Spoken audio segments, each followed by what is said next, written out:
देखिए, 4 में से 2 मुद्दों पर सहमति बन गई, अच्छी बात है। कल किसी ने कुछ कहा कि दुम तो खींच ली आपने और हाथी जो है वो अभी भी फंसा हुआ है। किसान को भी तो कुछ कहने दीजिए। हर चीज़ आप ही कहेंगे, हर चीज़ सरकार ही कहेगी कि कितने पर सहमति हुई, कितने पे नहीं हुई। जो किसान की जान जिस चीज़ में है उस पर तो बात भी नहीं हुई, उस पर तो बात भी नहीं हुई। छोटी मोटी चीज़ें आपने इधर उधर फैलाकर और उस पर सहमति करवा ली तो होनी थी, वो तो होनी ही थी। लेकिन असल जो बात जिसमें जान है किसान की, वो एमएसपी की बात है।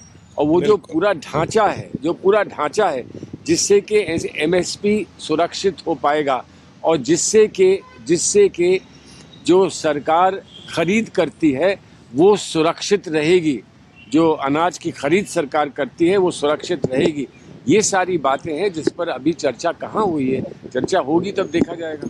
4 जनवरी को अगली बैठक है, लेकिन कल की बैठक के बाद नरेंद्र सिंह तोमर जो कृषि मंत्री हैं उन्होंने आके कहा था कि किसानों को बदलाया जा रहा है। एमएसपी जारी थी, जारी है, जारी रहेगी। एमएसपी पर भी चर्चा करेंगे।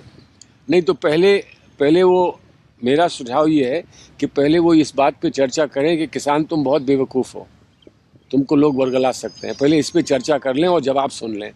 जब उन्हें आदमी का सम्मान करना नहीं आता, किसान गलत ही हो, मानो गलत है, लेकिन हमारे लोकतंत्र में अपनी बात कहने का, अपना मत रखने का तो अधिकार है ना। हर एक आदमी एक ही बात तो नहीं करता है। अब ये क्या कर दिया है, इन्होंने कहा है कि एक चुनाव कराएंगे, एक विधान रखेंगे, एक सरकार बनाएंगे, एक पार्टी रखेंगे, एक ही मूल्य रखेंगे, हम जो चाहेंगे वो करेंगे और तुम नहीं करोगे। लेकिन लोकतंत्र में अलग अलग लोग अपनी अपनी सोच में व्यस्त रहते हैं और अपनी अपनी सोच रखने का अधिकार लोगों का होता है। जब तक ये सम्मान करना नहीं सीखेंगे, मैं तो कहता हूँ किसानों ने मांग सिर्फ एमएसपी की है। मैं तो कहता हूँ कि मैं अगर किसान नेता होता, मैं किसान नेता नहीं हूँ, मैं समर्थन दे रहा हूँ किसानों को, तो मैं तो किसानों से निवेदन करता कि आप सरकार से कहो कि हमारी पहली मांग है सम्मान करो, हमारा सम्मान करो, हमारा अपमान तुमने किया है, हमारा सम्मान करो, तब हम तुमसे बात करेंगे। अच्छा, जो कृषि मंत्री है उन्होंने कल ये भी कहा है मीडिया से कि अब जब 2 चीज़ों पे बात हो चुकी है, सहमति बन गया है, तो जितने भी बुजुर्ग हैं, महिलाएं हैं, बच्चे हैं, उनको कहा है कि वापस आप घर लौट जाइए। अब उनको कितना कष्ट हो रहा है, बुजुर्गों के लिए, महिलाओं के लिए, बच्चों के लिए 1 महीने बाद कष्ट हो रहा है। पहले कह देते, हाथ जोड़ते और कहते कि हम आपके जितने जवान यहाँ पर हैं उनसे हम बात करेंगे, आप फिर आ जाना, हम आपके लिए सुविधा देते हैं, आप घर चले जाओ, आप फिर आ जाना। पहले कहते हैं ना। 1 महीने तक तो कहा नहीं, सांप सूख गया, आज कह रहे हैं कि चले जाओ, इसलिए कि वो दिखाना चाहते हैं कि हमने अपने पर प्रेशर कम किया है। तो प्रेशर कम हो ना हो, हमें इससे कोई मतलब नहीं है। जो उसूल की बात है वो पूरी करनी होगी।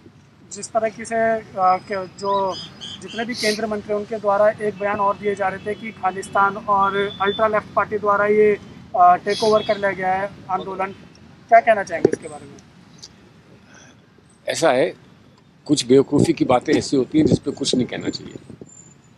अब उनको जब कुछ नहीं आया, कुछ समझे नहीं, कुछ जानते नहीं, तो वो ऐसी बातें करते हैं। उनको करने दीजिए। उसको दोहरा के या उस पर कुछ टिप्पणी करके आप उसको बहुत ज़्यादा इज्जत दे देंगे। मैं समझता हूँ ये फालतू बात है, इस फालतू बात पर कोई रिएक्शन नहीं देना चाहिए। 4 तारीख को अगली बैठक है, उसमें क्या लगता है आपको, होएगा कुछ समाधान?